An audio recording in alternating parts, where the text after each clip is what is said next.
birthday Dia punya Happy birthday to you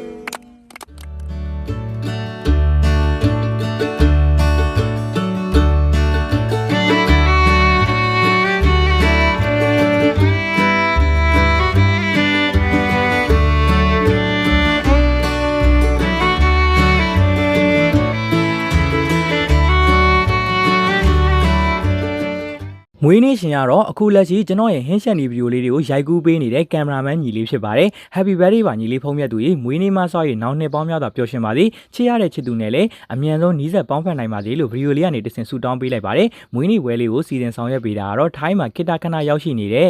ဒီမွေးနေ့ရှင်ရဲ့ချစ်သူကောင်းပါလေးညီမလေးမေမီအောင် surprise လုပ်ပြီးတော့မွေးနေ့ပွဲလေးကိုစီစဉ်ဆောင်ရွက်ပေးတာဖြစ်ပါတယ်မွေးနေ့ပွဲလေးမှာကျွန်တော်တို့မာလာမောက်ချိုက်လေးလှုပ်စားဖြစ်တဲ့ခောက်ဆွဲကြော်ငါးတန်မရပေါင်းငါးခင်ပေါ့နော်စားစရာလေးတွေအစုံလုံးဖြစ်ပါတယ်တောက်စရာအနေနဲ့ကတော့ကျွန်တော်တို့တငယ်ချင်းတွေစုံတဲ့ခါပါပေါ့နော်ဒါတောက်စရာလေးလည်းမပါမဖြစ်ပေါ့နော်အဲ့တော့ကျွန်တော်တို့ rancor day လေးလောက်တော့ဖြစ်ပါတယ်ဒီနေ့ဗီဒီယိုလေးကတော့ကျွန်တော်ကင်မရာမန်ညီလေးရဲ့မွေးနေ့ပွဲလေးကိုအမှတ်တရဗီဒီယိုလေးဖြစ်ရိုက်ကူးတင်ဆက်လိုက်တာဖြစ်ပါတယ်အဲ့တော့ကင်မရာမန်ညီလေးကိုမွေးနေ့ဆုတောင်းစကားလေးတွေပြောပြခဲ့ကြဖို့လဲကြည့်ရှုနေတဲ့တငယ်ချင်းတွေအားလုံးတောင်းဆိုလိုက်ပါတယ်ဗျာ